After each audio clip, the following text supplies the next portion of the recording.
It was just the path that I was to take, and when I returned to my faith, it wasn't something that Waylon understood. And I did not ever take leadership because he was spiritual and he believed, Right. but I don't know how much he understood until the very last. Jessi Colter, a name etched into the history of country music as the First Lady of Outlaw country, was never just the woman standing beside Waylon Jennings. She was an artist who wrote her own story with faith, love, and scars that would never fully heal. In Wanted, The Outlaws, the first country album to ever go platinum, she was the only female voice, yet she was never overshadowed. On the contrary, Jessi Colter emerged as an independent soul, gentle yet fierce, tender yet unyielding. But behind the spotlight and timeless hits like I'm Not Lisa and Storms Never Last lay a life steeped in tragedy. She sacrificed her own career to pull her husband out of addiction, lived in the shadows of a love that was both burning and tormenting, and carried secrets she only dared to reveal at the age of 80. Hers is a life that inspires admiration, even as it tightens the heart with sorrow. At 82, Jessi Colter still stands as an icon, not only of country music but also of loyalty and resilience. Yet what price did she have to pay to endure such a journey? And will the world ever truly know the full truth of the pain she carried? If your heart has ever been moved by Jessi Colter's voice, leave a comment saying, "Love Jessi Colter," to honor this extraordinary woman. And now, let us uncover the truths behind her tragic life. Jessi Colter, born Miriam Johnson on May 25, 1943, in Phoenix, Arizona, entered a world that was both stern and passionate from the very beginning. Her father was a mining engineer, disciplined and coldly pragmatic. Her mother, in contrast, was a Pentecostal preacher, a woman who had overcome tuberculosis through unwavering faith in God and believed her daughter was destined to lift her voice for humanity. From the age of 5, Miriam sat at the piano during the tent revivals her mother organized. Her tiny hands tapped out gospel melodies while her fragile voice rose among the faithful. Her mother never forced her, only stood silently in the background, allowing the gift to shine on its own. Music and faith quickly became two inseparable pillars of Miriam's life. Yet beneath the devout surface, the young girl revealed a wild and curious spirit. In her teenage years, Miriam felt the pull of stage lights, so different from the solemn air of church. At 15, she would sneak out at night to perform in Phoenix's local bars. It was a reckless choice, one that could have disappointed her family. But it was also the first turning point that proved her burning artistic hunger. Amid the clamor of music and the haze of cigarette smoke, Miriam discovered joy in connecting directly with an audience for the first time. She was no longer just the preacher's daughter or the little angel at church. She was a young artist searching for her own voice. On those small stages, she felt it deeply. Music was not only a hymn to God, but also a path to break free from narrow confines and touch the vast world beyond. From a little girl at the piano in an Arizona church, Miriam Johnson had begun a long, yearning journey, a journey that would lead her toward both the dazzling spotlight and the unfathomable shadows of country music. Music had long burned in Miriam Johnson's veins, but turning that passion into a real career meant navigating winding, treacherous paths. From her secret nights singing in Phoenix bars, her wild voice and presence soon caught the attention of a legendary figure, Duane Eddy, the rock guitar master whose twangy sound had captivated America in the late 1950s. At 16, Miriam became a backup singer for Duane Eddy. Before long, they fell in love. In 1962, She married him in Las Vegas, stepping into the professional music world under the name Miriam Eddy. That marriage opened a new chapter in her life. She moved to Los Angeles, the heart of the music industry, and began to test herself in two roles: performer and songwriter. In Los Angeles, Miriam gradually earned recognition as a gifted songwriter. She penned songs for major names like Don Gibson, Dottie West, and Nancy Sinatra. These works proved she was far more than just Dwayne Eddy's wife. She was an artist with her own pen, capable of reaching into listeners' hearts. Yet deep down, Miriam remained unsatisfied. She longed to stand at the center of the stage, to tell her own story instead of letting others sing it for her. With Eddy's support, Miriam released her first two singles in the early 1960s, but both Lonesome Road and its follow-up vanished without impact, failing to gain traction in the market. The disappointment forced her to put her singing dream on hold, devoting herself instead to touring alongside her husband. Her Los Angeles years became a mix of frustration and hard-earned lessons about the unforgiving side of the music industry. By the late 1960s, Miriam's marriage to Eddy was unraveling. In 1968, they officially divorced. Once again, she returned to Phoenix, carrying both unhealed wounds and unfulfilled ambitions. It seemed as though fate had cornered her. But in that silence, a fateful turn appeared when she met Waylon Jennings. At the time, Jennings himself was struggling to shape the emerging outlaw country movement. He immediately recognized Miriam's rare voice, at once pure and untamed. More than a companion, Waylon became the most pivotal launching pad of her career.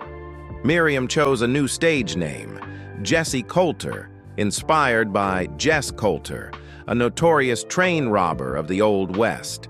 The name carried rebellion and signaled her determination to define herself in a world that rarely welcomed women. In 1970, Jessi Colter released her debut album, A Country Star Is Born, co-produced by Waylon Jennings and Chet Atkins.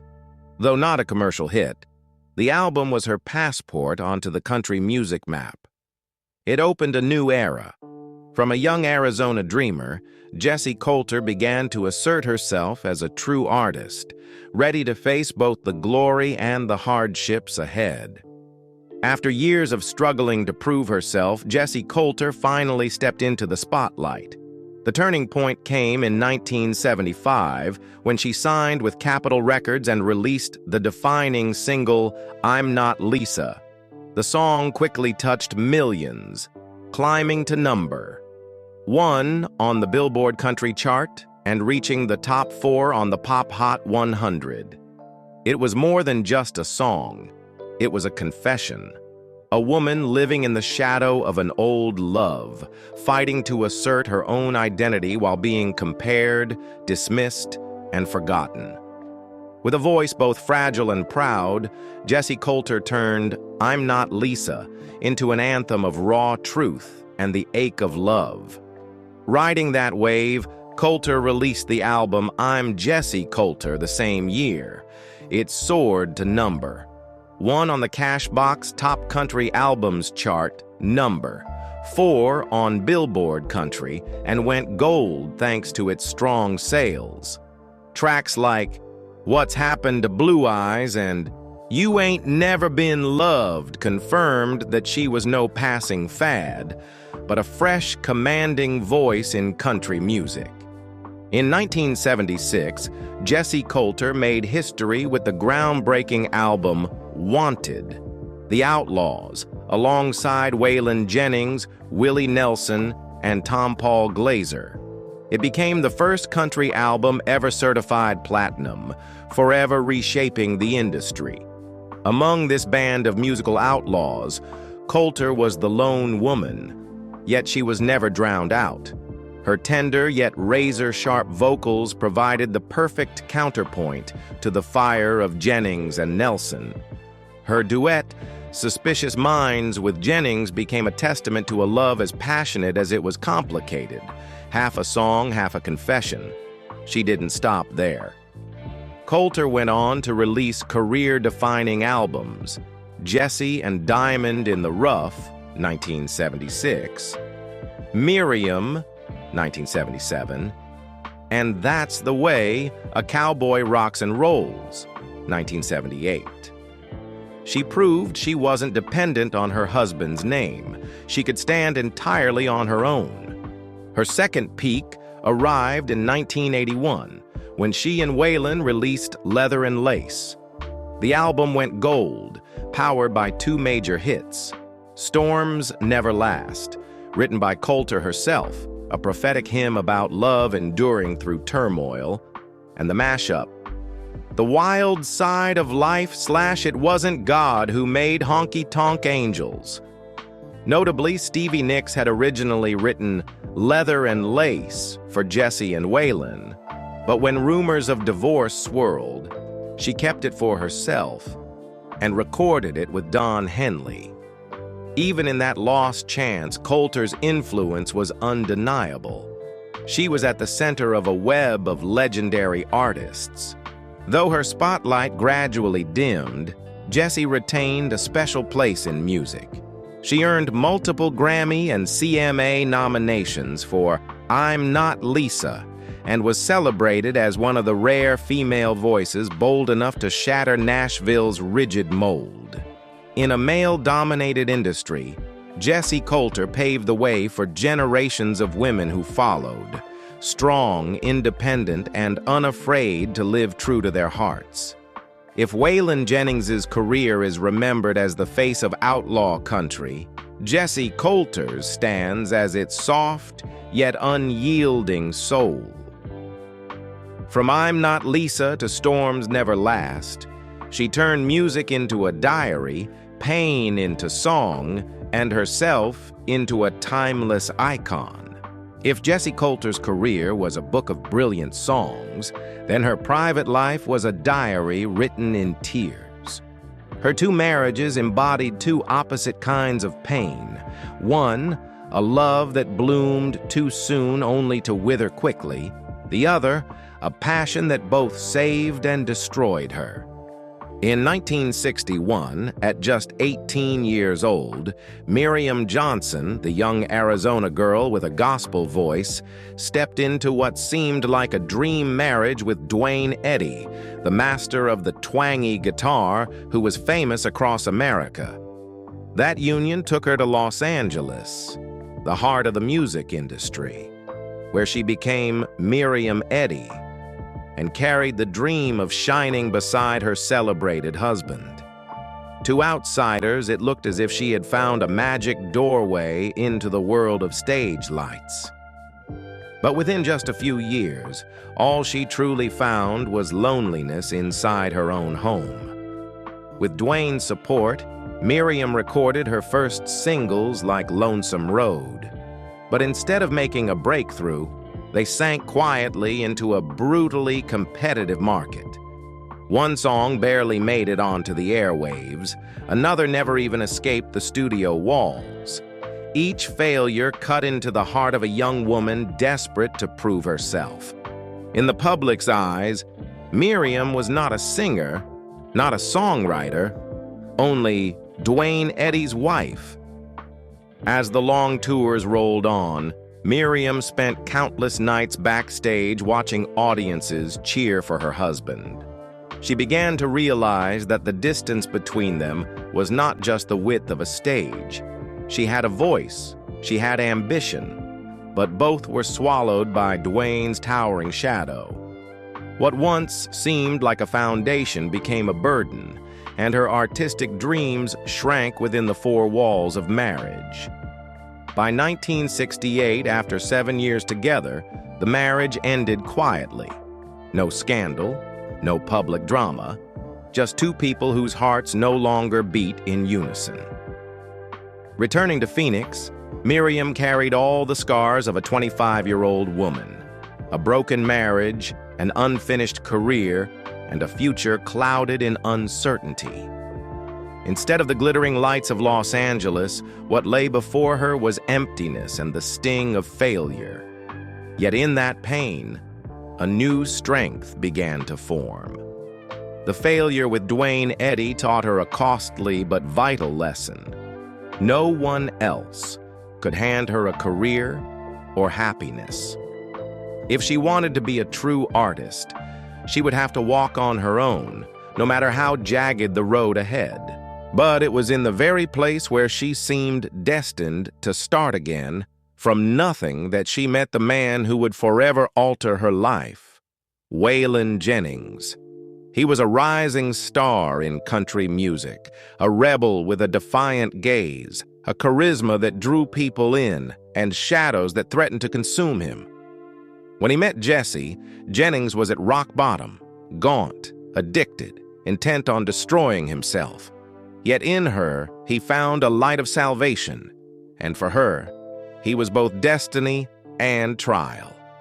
Their love flared quickly, burning like a storm. In October 1969, they married, but this was no fairy tale. It was a whirlwind that swept Jessi into a world of endless tours, alcohol, drugs, and disappearances without a word. Jennings could be the gentlest man, handing her love songs born from drunken inspiration, and by the very next day, he might become a stranger. Bloodshot eyes lost in the haze of cocaine and whiskey. Jessi once wrote in her journal that there were nights she sat alone in bed, not knowing where her husband was, whether with another woman in some dim bar or lying unconscious in a hotel room. Outsiders saw a power couple, but inside she was battling the ghost of addiction every single day. And yet, out of love, she chose to stay. Not out of weakness, but because she believed that if she left, he would die. In her deepest fear, she carried the burden of wife, friend, nurse, and keeper of the soul of a man setting himself ablaze in the fires of passion and drugs. By the early 1980s, their marriage teetered on the edge of collapse. Fights, vanishings, and cruel words spoken when Jennings was no longer sober pushed them close to divorce. But instead of giving up, Jessi chose to fight. She sacrificed her career, stepping back from the stage, relinquishing chances at the peak of her fame, to devote herself to saving her husband. For years, she held his hand through seizures, soothed him in nights of panic, and prayed relentlessly until Jennings finally overcame his addiction in 1984.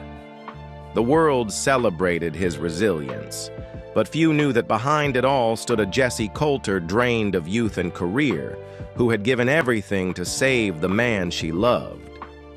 In 1979, they welcomed their son, Waylon Albright Shooter Jennings. That child became Jessi's only reason to endure her darkest days. She raised him amid the chaos of touring, her husband's rebellions, and the weight of being both mother and emotional anchor for the family. Shooter would later become a renowned artist himself, always admitting that without his mother, he would never have survived the temptations of the music world. But that fragile happiness could not last forever. When Jennings died in 2002 at the age of 64, Jessi fell into a void that nothing could fill. The house once alive with music was now haunted by silence. She did not touch a piano for a year, because every note echoed the presence of the man who had been her entire world. The public called her the last woman standing of outlaw country. But they could not see that behind her calm smile, her heart was bleeding. Waylon Jennings' death in 2002 severed the last anchor Jessi Colter had clung to for more than 3 decades. The man for whom she had sacrificed her youth, her career, and her personal dreams was gone, taking with him a part of her soul. In those days, Jessi lived in silence. Fans saw the first lady of outlaw country, calm and composed in public, But in her Arizona home, she wandered through memories. Some nights she stayed awake until dawn, sitting by the window, watching the moon spill across the desert, whispering prayers, not for Waylon, for he was no longer there, but for herself, just to keep breathing. The woman who had once carried an entire family with strength now collapsed into loneliness. And at times, she doubted whether she could ever rise again. Her marriage with Waylon Jennings was a love song both beautiful and brutal, a place where devotion, sacrifice, and pain became one. Jessi Colter was not only a loyal wife, but also a living witness to the tragedy of a great love, dazzling like stage lights, yet leaving behind wounds she could never erase. And yet, true to the resilience shaped in her church-bound childhood, Jessi refused to let grief drown her. Once again, music became her lifeline. In 2006, she returned to the studio after more than 2 decades with the album Out of the Ashes. Its title said it all. She had risen from the ruins of marriage, of loss, of missed years. Her voice was no longer the crystalline tone of youth, but within every note lay a lifetime of experience, fractured, aching, yet deep and defiant. Critics praised it. Fans wept as they listened because they realized it was no longer just music, but a confession, the heartbeat of a woman who had lost everything, yet still walked forward. A decade later, Jessi once again stunned listeners with the Psalms, 2017. She set her favorite passages of scripture to melody, turning the album into a long prayer, a meeting of faith and music. For Jessi, it was never about fame. It was her way of healing, of preserving the light in her soul after years of darkness. That same year, she published her memoir, An Outlaw and a Lady, chronicling her tumultuous journey with Waylon.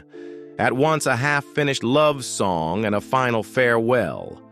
In its pages, readers found not only love but tragedy. The tragedy of a woman who spent her life in the shadow of a legendary man, yet was the one who kept his flame from burning out too soon. Jessi Colter's rebirth was not loud, not sensational, but profoundly moving. She did not return to reclaim stardom. She came back to prove that even after unbearable loss, one can still live, still create, and still love, even when the greatest love of one's life lies beneath the ground. Behind the glow of the spotlight and her timeless love songs, Jessi Colter's life carried secrets so heavy that she buried them for decades. Fragments scattered through her story, a wound in Houston, a small wooden box left in a Memphis motel, a half-burned letter in Tucson, a cassette-marked tombstone, and a lost recording called The Fifth Verse, all painted a shadowy picture where love, guilt, and obsession intertwined. In 1978, after a show in Houston, friends noticed bruises, not on Jessi's skin, but in her eyes and spirit. She denied it, insisting Waylon had never struck her, yet her journal revealed a haunting line. He looked through me as if he no longer knew me, as if I didn't exist. One night in 1981, at a cheap motel outside Memphis, the tension boiled over. Jessi fled in the middle of the night, driving aimlessly for hours just to escape her husband's rage and hallucinations. When she returned the next morning, Waylon was gone.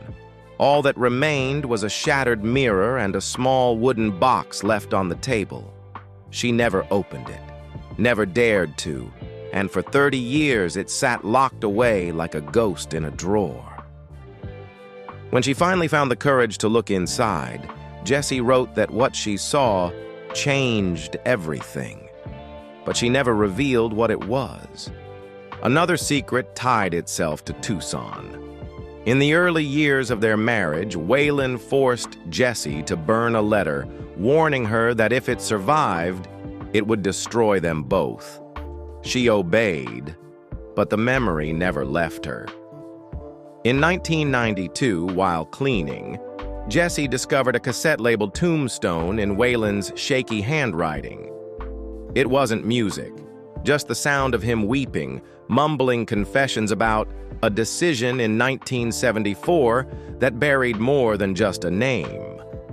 Alongside it was a photo of Waylon with a stranger in front of a church, faintly scrawled with the words, "EW, don't forget what we did."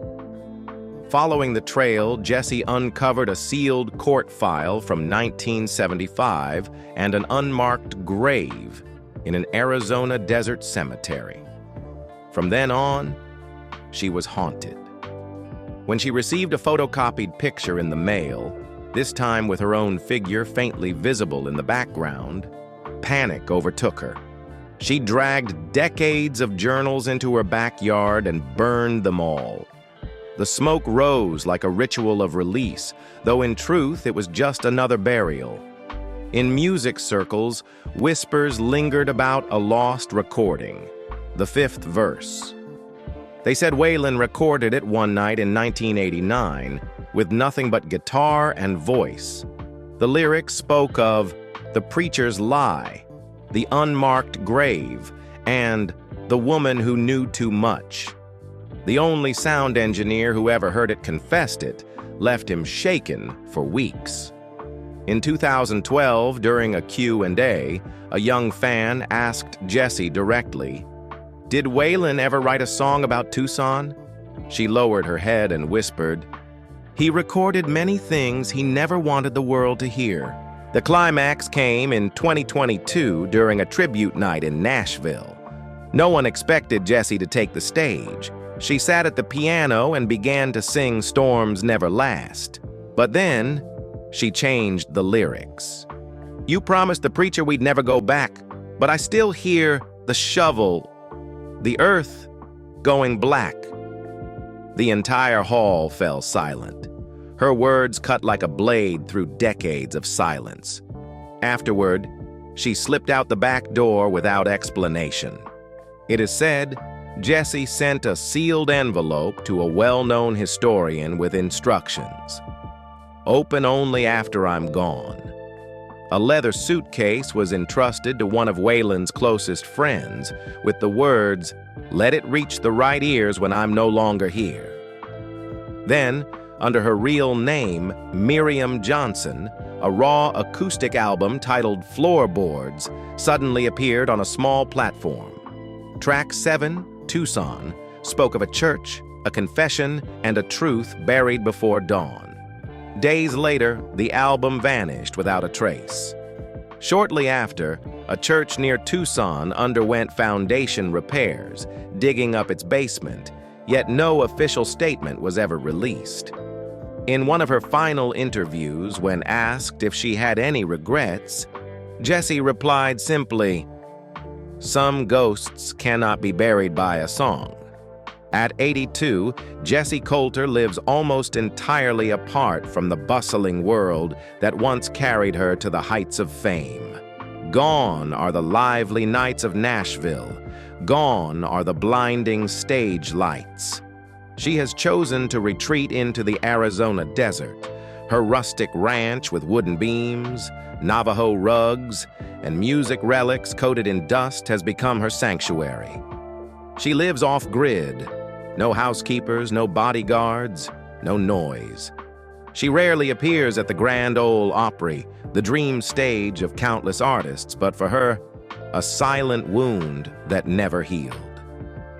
In early 2024, Jessi surprised everyone by granting a private interview. She said only one sentence, but it sent shockwaves through Nashville. "They don't know what I still have hidden?" That cryptic remark immediately sparked speculation about a secret property she maintains in northern Arizona. According to those close to her, it holds a lost vault, a personal archive of more than 30 unreleased songs, hotel room demos, unreleased duets with Waylon, along with journals, handwritten letters, cassettes, and even video reels from the 1970s. The greatest rumor centers around a song titled "The Water's Still Cold," recorded just weeks after Waylon's death, raw, mournful, and whispered to be her final farewell. Despite leaving behind a rich legacy, Jessi was never fully embraced by the Grand Ole Opry. She once said, "They loved Waylon, but they didn't know what to do with me." For her entire career, she was more often seen as Mrs. Jennings than as an independent artist. In 2022, when invited to return to the Opry stage for a tribute, she declined, answering with a single line in a letter: "The time for flowers has passed." A silent wound, never to close. Within her family, Jessi remains deeply connected to her son, Shooter Jennings. More than a mother, she quietly supports his tours financially, reviews his contracts, and even suggests lyrical tweaks. Rumors persist that one of Shooter's hits began with a poem Jessi wrote during her silent years after losing Waylon, though Shooter denies it, and Jessi only smiles. They once clashed briefly over the sale of streaming rights to the rare Waylon sessions, but maternal bonds proved unbreakable. She is also a discreet grandmother, avoiding cameras, slipping handwritten notes into lunchboxes, or sending books to her grandchildren with sticky notes marking her favorite passages. Her style remains pure outlaw, embroidered jackets, turquoise jewelry, and boots that have carried her across decades. Sometimes she's spotted driving the sleek black Cadillac Escalade gifted by Shooter, but her most treasured possession is a cherry red 1983 Mercedes-Benz SL, a car she bought with one of her very first royalty checks. For decades, she has driven it only once or twice a year, roaming the desert roads as if to hold a conversation with the past. Financially, she is not lavishly wealthy, but she is steady. Her net worth is estimated between $5 and $8 million, largely from retaining publishing rights to her key hits, receiving royalties from Waylon's posthumous catalog, and making shrewd deals. In 2019, the vinyl reissue of her debut album, I'm Jessi Colter, sold out in just a few hours. In 2021, she sold part of her catalog for around $2.5 million. But only the non-essential songs, keeping full control of the ones closest to her heart. She also owns land near Sedona and holds shares in a family-run Western fashion brand. Her current lifestyle is simple and self-sufficient. She employs only a part-time assistant, 3 days a week, mainly for errands and tech matters. Each morning, Jessi begins with a cup of black coffee and a few minutes of meditation, a habit she learned during the years of helping Waylon fight addiction. Then she writes in her journal, sometimes just a few lines, sometimes entire pages, as if preserving the heartbeat of her soul. Meals are light, plenty of vegetables, grilled meats. In the evenings, she occasionally pours herself a glass of red wine, lights candles, and sits quietly by the window. She listens to vinyl records, revisits old cowboy films on DVD.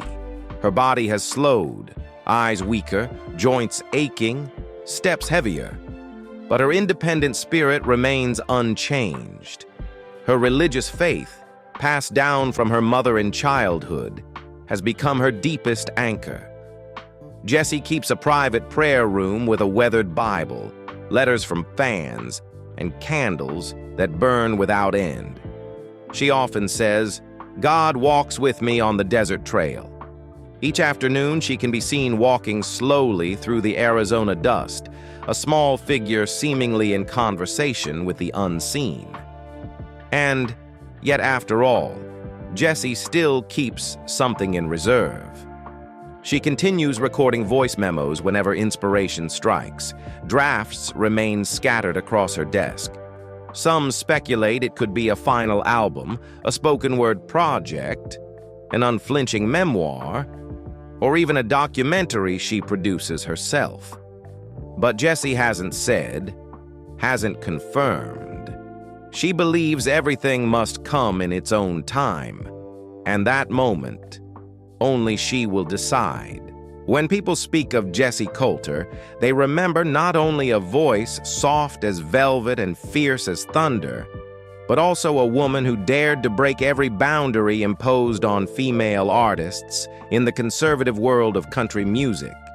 Her sound was a rare blend. Tender gospel rooted in her church upbringing, the rebellious edge of Outlaw, and above all, unflinching honesty, where every lyric felt like a page torn from her diary. I'm Not Lisa was more than a hit. It was a short prose piece about identity in shadow. A woman constantly compared, forced to live under someone else's presence, both in love and in show business. It touched the silent pain of millions of women, making Jessi one of the very few female voices in outlaw country, a realm long dominated by men. And Storms Never Last, a song she wrote for herself and for Waylon, long ago transcended music to become a life mantra. Storms will pass, and only love and faith will remain. What few know is that Jessi was also a quiet mentor. She often gave feedback on her son Shooter Jennings's lyrics, and in a letter to a young female singer overwhelmed by market pressures, Jessi wrote just one line: "Never apologize for writing the truth." In its simplicity, that advice reshaped the paths of more than a few artists. Today, younger generations are reclaiming Jessi's place in history.